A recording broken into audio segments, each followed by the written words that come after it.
Kwa mbele ni jatend piny Kenya William RUTO wacho ni piny owacho jiwo somb kuonde tiegruok mag luedo kokalo kuom medo gedo magi mondo mi olos thuolo ne kuonde timo orako ne jopuonjre kaka yore nywako rawere dongruok mar ochumi ma pacho ka.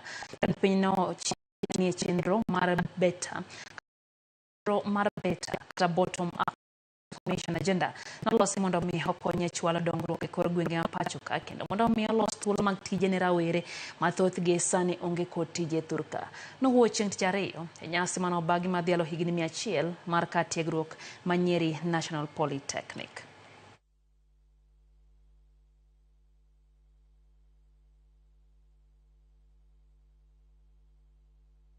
And we have put down our foot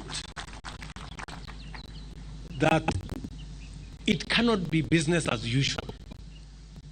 We cannot have a drinking nation. We must have a working nation. You go to centers, you go to towns, you go to estates and villages, and you find young people who can hardly stand straight because of drugs, because of...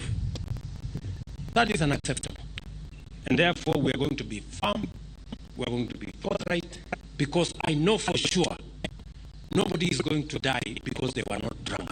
I am very proud that today we have changed the perception, we have changed the branding, we have changed the place of TVET to the extent that last year,